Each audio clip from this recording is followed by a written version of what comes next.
अरे दोस्तों, cricket fans, film प्रेमी और बीच में जो भी हैं, आज हम संसद की दुनिया में जाएंगे। सुभाष सी कश्यप की एक दिलचस्प किताब जो एक जटिल सिस्टम को ऐसे तोड़ती है जिसे हम सब समझ सकते हैं।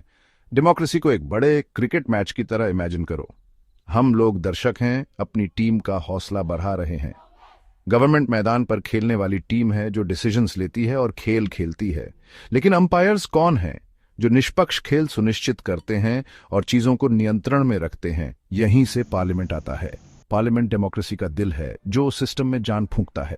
यहां हमारे द्वारा चुने गए इलेक्टेड रिप्रेजेंटेटिव्स एक साथ बहस करने, चर्चा करने और हमारे देश को आकार देने वाले कानून बनाने के लिए आते हैं। यह लोगों की आवाज को सुनने, सरकार को उसके कार्यों के लिए जवाबदेह ठहराने का सबसे बड़ा मंच है। तो चाहे आप एक सच्चे पॉलिटिकल जंकी हों या बस यह जानने के लिए उत्सुक हों कि चीजें कैसे काम करती हैं, पार्लियामेंट को समझना बहुत जरूरी है। आखिरकार यह हमारे देश, हमारे भविष्य और हमारी सामूहिक आवाज के बारे में है। चलो शुरू करते हैं। इससे पहले कि हम अपनी पार्लियामेंट की पेचीदगियों को सुलझाएं, चलो यादों के गलियारे में एक सफर करते हैं। भारत की संसद की कहानी केवल पॉलिटिकल एवोल्यूशन की कहानी नहीं है, बल्कि एक राष्ट्र के गुलामी से संप्रभुता तक के सफर की गाथा है। भारत की संसद का सफर हमारी आजादी की लड़ाई से गहराई से जुड़ा हुआ है। भारत की सड़कें जो कभी स्वतंत्रता सेनानियों के नारों से गूंजती थीं, अब निर्वाचित प्रतिनिधियों की आवाजों से गूंजती है। ब्रिटिश राज के दौरान एक रिप्रेजेंटेटिव असेंबली के बीज बोए गए थे, लेकिन सीमित भारतीय भागीदारी के साथ। अंग्रेजों ने लेजिस्लेटिव काउंसिल्स की शुरुआत की, लेकिन ये बड़े पैमाने पर सलाहकार निकाय थे जिनमें भारतीय प्रतिनिधित्व बहुत कम था। भारतीयों के लिए अपने शासन में अपनी बात कहना एक लंबी और कठिन लड़ाई थी। महात्मा गांधी, जवाहरलाल नेहरू और सरदार पटेल जैसे नेताओं ने ऐसे आंदोलनों का नेतृत्व किया जिनमें न केवल ब्रिटिश शासन से आजादी की मांग की गई, बल्कि स्वशासन का अधिकार भी मांगा गया।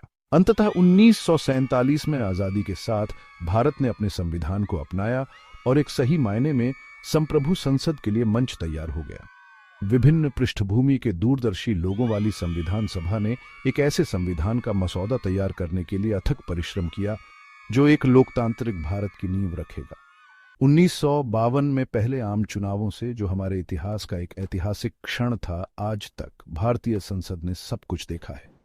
1952 के चुनाव डेमोक्रेसी का एक बहुत बड़ा अभ्यास थे जिसमें लाखों भारतीयों ने पहली बार अपने वोट डाले थे।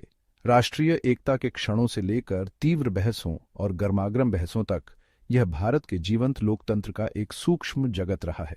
संसद ऐतिहासिक भाषणों, ऐतिहासिक कानूनों और कभी-कभी भयंकर टकराव का मंच रही है। वर्षों से पार्लियामेंट का विकास हुआ है जो हमारे देश की बदलती जरूरतों के अनुकूल है। इसने नई राजनीतिक पार्टियों का उदय, सरकारों का पतन और गठबंधन की राजनीति का उदय देखा है। नए कानून पारित किए गए हैं, पुराने कानूनों में संशोधन किया गया है और नीतियों पर बहस हुई है। ये सभी आज हम जिस भारत को जानते हैं उसे आकार दे रहे हैं। सूचना का अधिकार अधिनियम, वस्तु एवं सेवा कर और हाल ही में कृषि बिल जैसे ऐतिहासिक कानून इन पवित्र हॉल के भीतर ही बहस और अधिनियमित किए गए हैं। इस ऐतिहासिक संदर्भ को समझने से हमें अपनी संसद के महत्व को समझने में मदद मिलती है। यह केवल एक इमारत या संस्था नहीं है, यह हमारे लोकतांत्रिक लोकाचार और हमारी सामूहिक आकांक्षाओं का जीवंत प्रमाण है। यह हमारी कठिन आजादी के लिए एक प्रमाण है और लोकतंत्र की शक्ति की निरंतर याद दिलाता है। हर सत्र, हर बहस और पारित हर कानून लोगों की इच्छा का प्रतिबिंब है, हमारी लोकतांत्रिक भावना का उत्सव है और हमारे संविधान में निहित मूल्यों को बनाए रखने का वादा है। अब चलो अपनी संसद के ढांचे को तोड़ते हैं, जिसमें एक अच्छी बॉलीवुड ब्लॉकबस्टर की तरह दो मुख्य पात्र हैं, लोकसभा और राज्यसभा। ये दोनों सदन हमारी लोकतांत्रिक व्यवस्था की रीढ़ हैं, जो हमारे देश के शासन में एक अनोखी और महत्वपूर्ण भूमिका निभाते हैं। लोकसभा, जिसे लोगों का सदन भी कहा जाता है, निचला सदन है जिसे सीधे नागरिकों द्वारा चुना जाता है। यह हमारे संसदीय लोकतंत्र का दिल है, जहां राष्ट्र की नब्ज सबसे ज्यादा महसूस होती है। रैलियों, भाषणों और वादों वाले उन चुनावी अभियानों को याद करें। ये अभियान लोकसभा चुनावों की जीवन रेखा है, जहां राजनीतिक दल और उम्मीदवार मतदाताओं के समर्थन के लिए होड़ करते हैं। इस तरह हम लोकसभा में अपने प्रतिनिधियों का चुनाव करते हैं, जो फिर हमारी चिंताओं और आकांक्षाओं को आवाज देते हैं। डाला गया प्रत्येक वोट हमारे राष्ट्र के भविष्य को आकार देने की दिशा में एक कदम है और निर्वाचित सदस्य लोगों की इच्छा को कार्य में बदलने की जिम्मेदारी निभाते हैं। राज्यसभा या राज्यों की परिषद ऊपरी सदन है, जिसके सदस्यों को राज्य विधानसभाओं द्वारा अप्रत्यक्ष रूप से चुना जाता है। यह सदन हमारे देश के संघीय ढांचे का प्रतिनिधित्व करता है। यह सुनिश्चित करता है कि राष्ट्रीय विधायी प्रक्रिया में राज्यों के हितों को ध्यान में रखा जाए।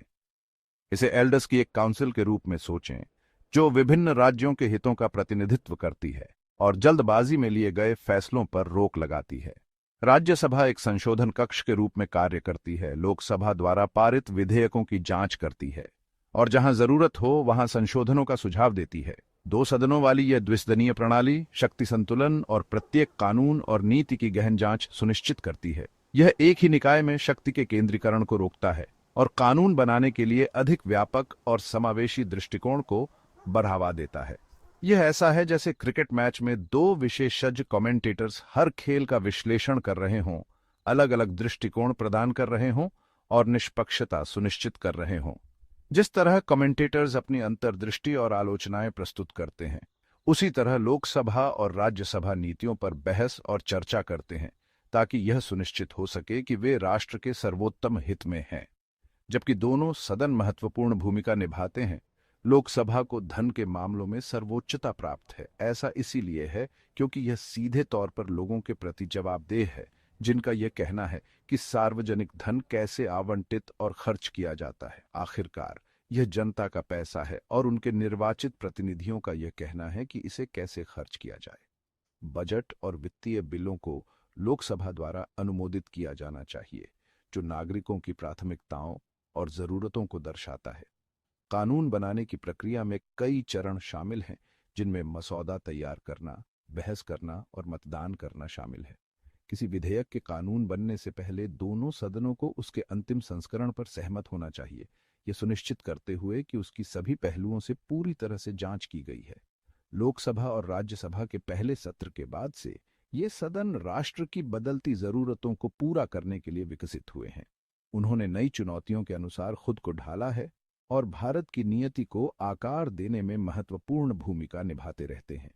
आज तकनीक और आधुनिक संचार साधनों ने हमारी संसद के काम करने के तरीके को बदल दिया है।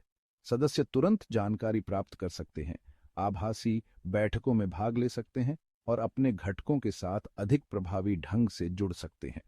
लोकतांत्रिक प्रक्रिया में नागरिकों की भागीदारी भी बढ़ रही है। सोशल मीडिया और अन्य प्लेटफॉर्म सार्वजनिक भागीदारी और डिस्कोर्स के लिए नए रास्ते प्रदान करते हैं। इसने हमारे लोकतंत्र को और अधिक जीवंत और लोगों की जरूरतों के प्रति उत्तरदायी बनाया है। लोकसभा और राज्यसभा अपनी अलग अलग भूमिकाओं और जिम्मेदारियों के साथ भारत के लोकतंत्र की भावना को मूर्त रूप देते हैं। वे हमारे राष्ट्र की विविधता और एकता का प्रतिनिधित्व करते हैं, जो सभी के लिए बेहतर भविष्य के निर्माण के लिए मिलकर काम करते हैं। जैसे ही हम राजसी संसद भवन को देखते हैं, आइए हम अपने लोकतांत्रिक ढांचे में इन दोनों सदनों के महत्व को याद रखें। वे न्याय, समानता और स्वतंत्रता के मूल्यों को बनाए रखने वाले स्तंभ हैं, जो हमारे राष्ट्र को प्रगति और समृद्धि की ओर ले जाते हैं। हमारी संसद का सफर हमारे लोकतंत्र की ताकत और लचीलापन का प्रमाण है। यह एक ऐसा सफर है जो लगातार विकसित हो रहा है, जो हर भारतीय नागरिक की आकांक्षाओं और सपनों को दर्शाता है। अंत में लोकसभा और राज्यसभा केवल संस्थाएं नहीं हैं, वे एक न्यायपूर्ण और न्यायसंगत समाज बनाने की हमारी सामूहिक इच्छा और दृढ़ संकल्प के प्रतीक हैं। वे हमारे लोकतांत्रिक आदर्शों के संरक्षक हैं। यह सुनिश्चित करते हैं कि प्रत्येक नागरिक की आवाज सुनी और सम्मानित हो। जबकि लोकसभा और राज्यसभा कानूनों पर बहस करने और उन्हें पारित करने में व्यस्त हैं, इस संसदीय नाटक में एक और महत्वपूर्ण भूमिका निभाते हैं भारत के राष्ट्रपति। राष्ट्रपति को जहाज के बुद्धिमान और अनुभवी कप्तान के रूप में कल्पना कीजिए, यह सुनिश्चित करते हुए कि सब कुछ सुचारू रूप से और संविधान के अनुसार चले, जो हमारे लोकतंत्र की रूल बुक की तरह है। राष्ट्रपति के पास प्रधानमंत्री की नियुक्ति करने की शक्ति होती है, जो सरकार का नेतृत्व करते हैं, और मंत्रिपरिषद, लेकिन यह केवल फैसलों पर हस्ताक्षर करने के बारे में नहीं है। राष्ट्रपति विधायिका की शक्ति पर एक महत्वपूर्ण रोक के रूप में कार्य करता है। संसद द्वारा पारित प्रत्येक विधेयक को कानून बनने के लिए राष्ट्रपति की सहमति की आवश्यकता होती है। यह सुनिश्चित करता है कि ऐसा कोई कानून न बने जो संविधान की भावना का उल्लंघन करता हो या नागरिकों के अधिकारों का हनन करता हो। राष्ट्रपति राष्ट्रीय आपातकाल के समय में भी महत्वपूर्ण भूमिका निभाते हैं। एक स्थिर शक्ति के रूप में कार्य करना और राष्ट्र की अखंडता की रक्षा करना। तो जबकि सुर्खियों में संसद की भागम-भाग हो सकती है, आइए हमारे संविधान के संरक्षक के रूप में राष्ट्रपति की महत्वपूर्ण भूमिका को न भूलें और भारत की एकता के प्रतीक। राष्ट्रपति वैश्विक मंच पर भी भारत का प्रतिनिधित्व करते हैं, विदेशी गणमान्य व्यक्तियों से मिलते हैं और अंतर्राष्ट्रीय शिखर सम्मेलनों में भाग लेते हैं। ये भूमिका केवल औपचारिक नहीं है, ये राजनयिक संबंधों को मजबूत बनाने और भारत की समृद्ध सांस्कृतिक विरासत को बढ़ावा देने में मदद करता है। इसके अतिरिक्त राष्ट्रपति अक्सर जनता के साथ जुड़ते हैं, स्कूलों का दौरा करते हैं, सांस्कृतिक कार्यक्रमों में शामिल होते हैं और नागरिकों के साथ बातचीत करते हैं। ये बातचीत सरकार और लोगों के बीच की खाई को पाटने में मदद करती है, जिससे राष्ट्रपति एक भरोसेमंद और सुलभ व्यक्ति बन जाते हैं। राष्ट्रपति सशस्त्र बलों के सर्वोच्च सेनापति भी होते हैं। ये भूमिका राष्ट्रीय सुरक्षा के महत्व को रेखांकित करती है। इस जिम्मेदारी में न केवल सैन्य अभियानों की देखरेख करना, बल्कि हमारे देश की रक्षा करने वाले सैनिकों के कल्याण को सुनिश्चित करना भी शामिल है। राजनीतिक अनिश्चितता के समय में राष्ट्रपति शासन में स्थिरता और निरंतरता बनाए रखने में महत्वपूर्ण भूमिका निभा सकते हैं। संसद के लिए राष्ट्रपति का अभिभाषण एक महत्वपूर्ण घटना है जो विधायी एजेंडे के लिए जमीन तैयार करता है और सरकार की प्राथमिकताओं को उजागर करता है। इसके अलावा राष्ट्रपति उन नागरिकों को सम्मानित करते हैं जिन्होंने समाज में महत्वपूर्ण योगदान दिया है, उनकी उपलब्धियों को पहचानते हैं और दूसरों को प्रेरित करते हैं। राजकीय भोज और आधिकारिक रात्रि भोज की मेजबानी करना राष्ट्रपति की भूमिका का एक और पहलू है जो सद्भावना को बढ़ावा देता है और अन्य देशों के साथ संबंधों को मजबूत करता है। राष्ट्रपति सभी नागरिकों के लिए समावेशी विकास और प्रगति सुनिश्चित करने के लिए विभिन्न विकास परियोजनाओं, खासकर ग्रामीण क्षेत्रों में का भी समर्थन करते हैं। नवाचार और तकनीकी प्रगति को प्रोत्साहित करके राष्ट्रपति वैश्विक क्षेत्र में राष्ट्र को आगे बढ़ाने में मदद करते हैं। पर्यावरण संरक्षण एक और क्षेत्र है जहां राष्ट्रपति का प्रभाव महसूस होता है, जो स्थायी प्रथाओं और हरित पहल को बढ़ावा देता है। राष्ट्रपति खेल और एथलेटिक्स का भी समर्थन करते हैं, युवा प्रतिभाओं को प्रोत्साहित करते हैं और विश्व मंच पर भारतीय एथलीटों की उपलब्धियों का जश्न मनाते हैं। विविध धार्मिक समुदायों के बीच एकता और सद्भाव को बढ़ावा देना राष्ट्रपति की भूमिका का एक और महत्वपूर्ण पहलू है। विभिन्न मानवीय प्रयासों के माध्यम से राष्ट्रपति वंचितों के उत्थान और सभी के लिए सामाजिक न्याय सुनिश्चित करने के लिए काम करते हैं। संक्षेप में, भारत के राष्ट्रपति लोकतंत्र, एकता और प्रगति के मूल्यों को कायम रखते हुए राष्ट्र की भावना को मूर्त रूप देते हैं।